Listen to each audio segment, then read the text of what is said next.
જય દ્વારકાધીશ. બાજરી ખવડાવો હતા.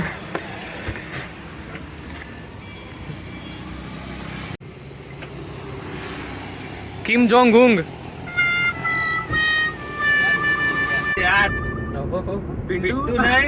આજ એવું થયું લે, હું જાતો તો સાહેબાગ થી અંડરબ્રિજ બહાર નીકળ્યા, એક પેશન વાળો કટોકટ માં જોડા આવ્યો ટપો રપ અને આઈ બ્રેક મારી.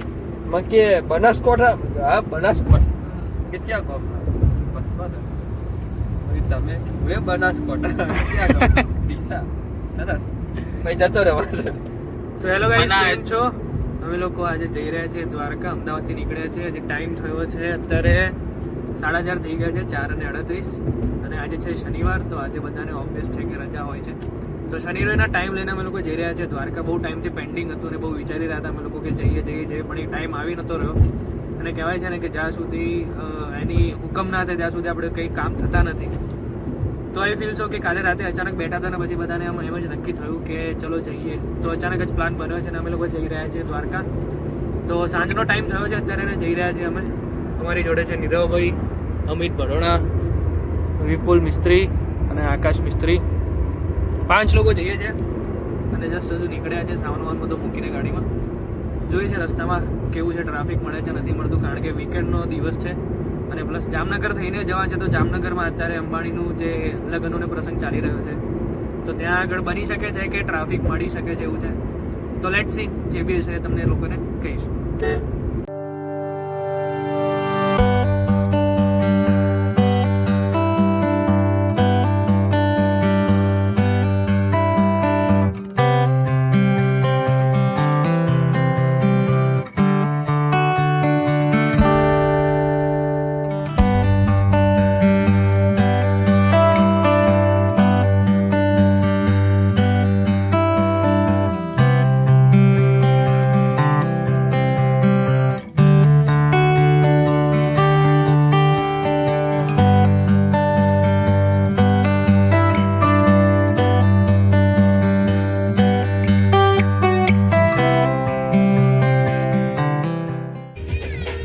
અમદાવાદમાંથી નીકળીને ટ્રાફિક ના મળે એવું બને ખરી? જરાય નહીં.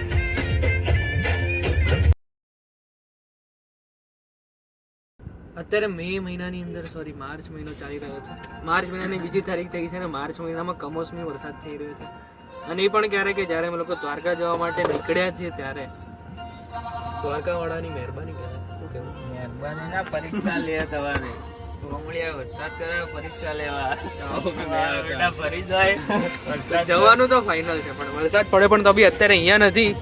જોઈએ છે આગળ ક્યારે મળે છે કે નહીં બીજા એરિયામાં.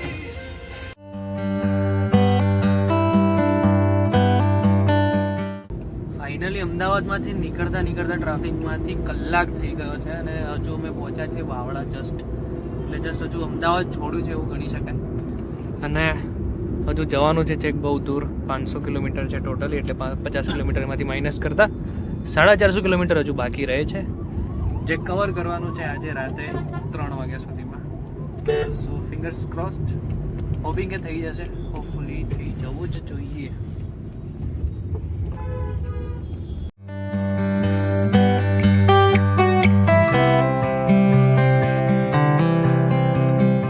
ગાડીની હાલત જોઈ શકાય છે વરસાદની અંદર. રોડ ઉપર ઉડી રહ્યું છે કીચડ. અને અત્યારે પહોંચી ગયા છે બગોદરા ટોલ ટેક્સ.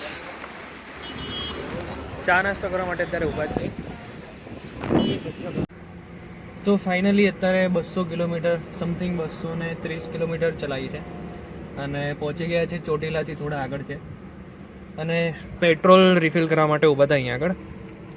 હજુ જમવાનું બાકી છે અને ટાઈમ થયો છે 7:40 થઈ છે. હજુ પેટ્રોલ પંપ પર ઊભા છે નાયરાના અને પેટ્રોલ રિફિલ કરાવી દીધું છે. અત્યારે ચોટીલાથી થોડાક જ આગળ છે. અત્યારે હજુ ઓલમોસ્ટ 5 કલાકનો રસ્તો બાકી છે, એટલે જમવા માટે હજુ કલાક ઊભા રહીશું. એટલે કલાકનો બફર ગણતા 6 કલાકનો હજુ રસ્તો છે, એટલે 7:30 થયા છે. 7:40 ઓલમોસ્ટ 1-2 વાગ્યા સુધીમાં શાયદથી પહોંચી જવાશે. બાકી તો બે જો રસ્તો કેવો છે એની પર ડિપેન્ડ કરે છે. સો જોઈએ છે હજુ. પૂરા ઉભા હતા નીરવ એવાય છે, સાઈડમાં લઈ લે કે આ વિપુલ છે અમે ચોટીલા જઈએ છીએ ને. જય શ્રી રામ. ભાઈ સિરપ જઈ આયા.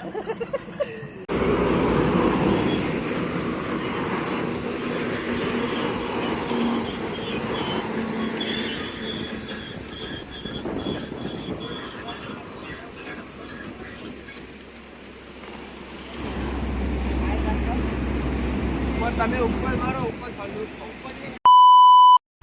તો ફાઇનલી અત્યારે જામનગર અને રાજકોટ રોડની વચ્ચે જમવા માટે ઊભા રહ્યા છીએ.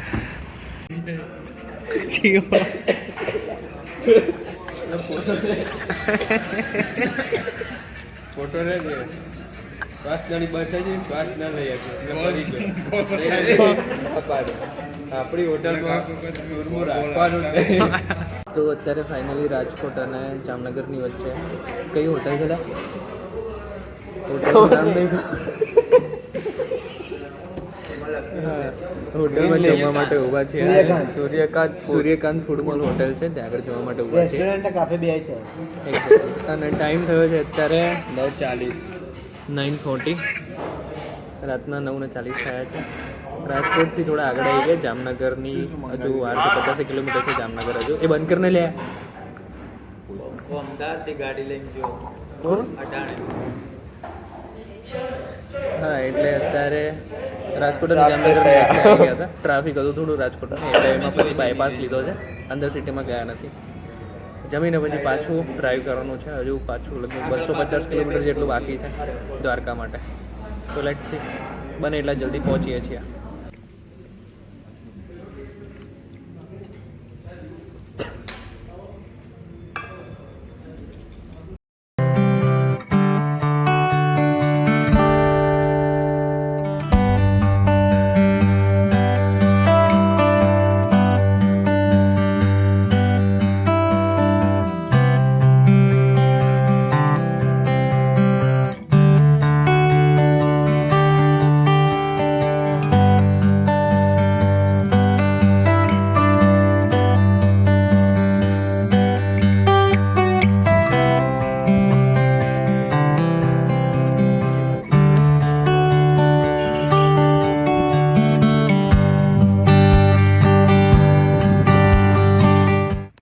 ફાઇનલી 11 કલાકના ડ્રાઈવ કર્યા બાદ પહોંચી ગયા છે અમે લોકો દ્વારકા. અને અત્યારે ટાઈમ થઈ રહ્યો છે સવારના 2:54, એટલે કે 3 વાગી રહ્યા છે મિડ નાઇટના, અને સવારના પણ ગણી શકો છો. અને ફર્સ્ટ દર્શન થઈ રહ્યા છે અહીંયા ધજાના અને શિખરના, જોઈ શકાય છે અહીંથી. મંદિર બંધ છે હમણાં, પણ આરતી એની સવારે 5:30 થાય છે. તો એની લાઈન ચાલુ થશે આરતીની 3:30 જેવી. તો એની માટે અત્યારે પહેલાં રૂમની સુવિધા કરી રહ્યા છીએ, કે જેથી કરીને અમે લોકો નાહીને પછી રૂમમાં મતલબ કે ફ્રેશ થઈ અને પછી દર્શનની લાઈનમાં જોડાઈ શકીએ એની માટે. અને ઠંડી થોડીક છે અહીંયા, ચાલીને આવીએ છીએ અમે થોડુંક. બાજુમાં જોઈ શકાય છે આ છે મેઇન ગેટ, જ્યાંથી લાઈન શરૂ થશે હમણાં. અને દર્શન ચાલુ થશે લગભગ 5:30 જેવા.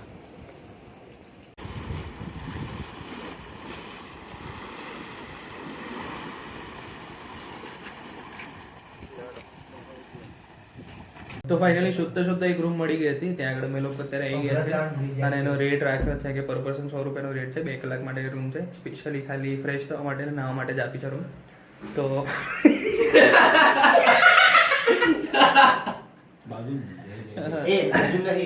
નાઈ અને સ્પેશિયલી અમે લોકો નાઈને ફ્રેશ થઈને નીકળી જઈશું. 2 કલાક માટે ના બાજુમાં છે.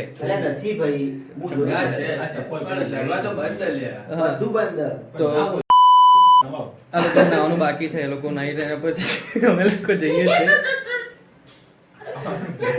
પેલા કોઈ થોડા લોકો નાઈ લે પછી થોડા લોકો પર કેટલા નાઈ લે પછી 6:30 ના દર્શન છે, એટલે 6 વાગે અમે લોકો લાઈનમાં લાગી જઈશું. તો ફાઇનલી રૂમ પર જઈને બધા ફ્રેશ થઈને આવી ગયા છીએ અને જઈ રહ્યા છીએ અત્યારે અમે લોકો લાઈનમાં દર્શનની. ઓલમોસ્ટ 5:30 જેવી લાઈન ચાલુ થઈ જશે દર્શનની, અને અત્યારે 4:45 જેવું થયું છે. અને 6 વાગે દર્શન ચાલુ થવાના છે, તો જઈ રહ્યા છે બધા અત્યારે દર્શન માટે. વન્સ અગેન દ્વારકાધીશના મૂર્તિ ક્યાં એની ધજાના અને શું કહેવાય આને લે ઉપર ધજાના દર્શન.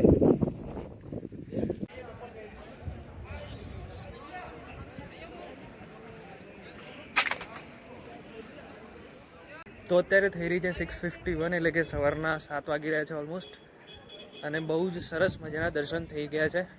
ઓલમોસ્ટ 26 જેવો ગેટ ખુલી ગયો હતો, 6:20 જેવો, અને જસ્ટ દર્શન કરીને બહાર નીકળ્યા છીએ. તમે લોકો જોઈ શકો છો સવારનો મોસમ થઈ રહ્યો છે, અને બહુ સરસ મજાના દર્શન થયા છે આજે. And this was the first time હું આજે મારા જીવનમાં પહેલી વાર દ્વારકા વિઝિટ કરી રહ્યો છું, and it was like the wonderful and the wonderfullest experience of my life. તો યસ, બહુ સરસ દર્શન થયા છે, અને એકદમ આમ શું કહેવાય કે આઉટ ઓફ ધ વર્લ્ડવાળી ફિલિંગ છે.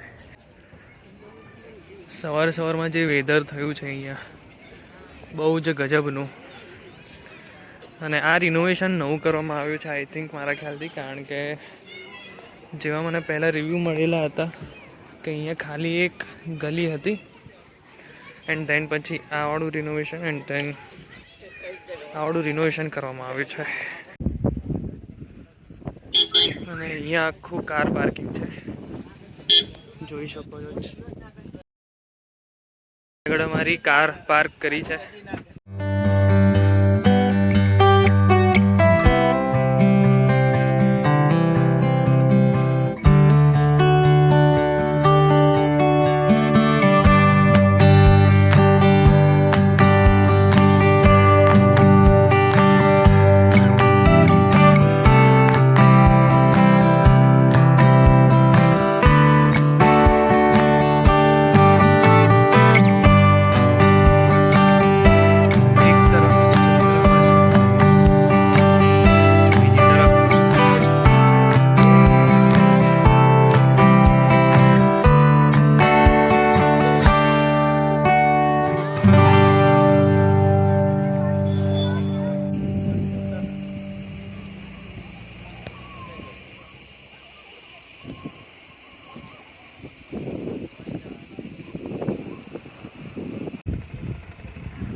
તો દ્વારકાની અંદર શ્રી કૃષ્ણ એટલે કે શ્રી દ્વારકાધીશના સરસ મજાના દર્શન કરીને અમે લોકો અત્યારે પહોંચી ગયા છીએ સુદર્શન બ્રિજ, એટલે કે જે દ્વારકાથી બેટ દ્વારકા વચ્ચેનો જે બ્રિજ બનાવવામાં આવ્યો છે હમણાં, જેનું 25 તારીખે ઇનોગ્રેશન હતું શ્રી આપણા પ્રાઇમ મિનિસ્ટર નરેન્દ્ર મોદી દ્વારા. તો એ બ્રિજ પર પહોંચી ગયા છીએ, એઝ યુ કેન સી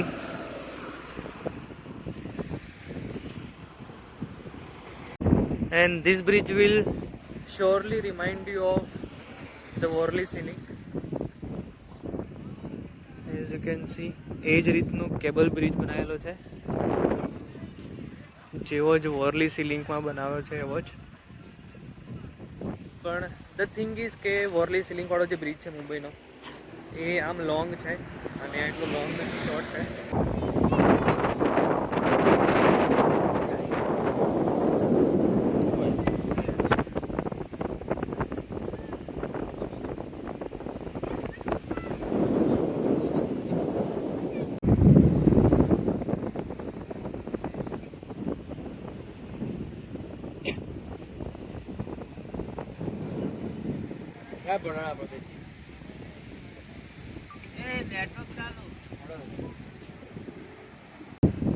તો બેટ દ્વારકા વાળો બ્રિજ જોઈને અમે લોકો આવી ગયા હતા. અહીંયા આગળ શિવરાજપુર બીચ છે, પણ અહીંયા આ એટલે રિયાલિટી વિડીયોઝ કરતાં કંઈક અલગ દેખાય છે અત્યારે. અને સ્પોર્ટ્સ એક્ટિવિટીઝ અત્યારે બધી બંધ છે, વોટર એક્ટિવિટીઝ, અને તડકો છે, પણ સામે પવન પણ એવો છે, એટલા માટે ઠંડી પણ બહુ લાગી રહી છે, જો કે પવનની કારણે. બાકી ખાલી પડ્યું છે અત્યારે, કંઈ છે નહીં, બધી જ એક્ટિવિટીઝ બંધ છે અત્યારે, અને પબ્લિક બી કોઈ દેખાતી નથી એટલી. તો ફાઇનલી અમે લોકો 1:45 જેવા શિવરાજપુર બીચથી નીકળી ગયા હતા અને રસ્તામાં પછી લગભગ અરાઉન્ડ 110 કિલોમીટર પછી અમે લોકો એક બ્રેક લીધો હતો જમવા માટે અને જમીને અત્યારે નીકળ્યા છીએ જામનગરથી. લગભગ 4:15 થયા છે અત્યારે. જામનગરથી નીકળ્યા છે અને હવે સીધા લગાવવાની છે ગાડી સીધી ઘરે. વચ્ચે કે લગભગ ઊભી તો નહીં જ રહે. શું કહે છે? હા, એટલે સીધી હવે ગાડી ઘરે જશે. વચ્ચે શાયદથી એકાદો પેટ્રોલ બ્રેક રહેશે અને એ થોડી વાર ચા પાણી નાસ્તાનો એક બ્રેક રહેશે કદાચથી. બાકી સીધી ગાડી જશે ઘરે અને બાકી રસ્તામાં કંઈ હશે તો બતાવીશ. Overall it was like very good trip.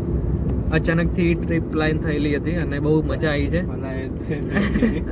હા, એટલે અચાનકથી ટ્રીપ પ્લાન થયેલી હતી દ્વારકાધીશના હુકમથી અને બહુ જ મજા આવી છે ટ્રીપની અંદર. એટલે આ રીતે જે અનપ્લાન ટ્રીપ હોય ને એમાં જ મજા આવે છે વધારે. પ્લાન કરેલી ટ્રીપ તો સક્સેસ જતી નથી. આ ભાઈના કહેવા મુજબ થોડું મોંઘું પડ્યું છે એવું કહે છે.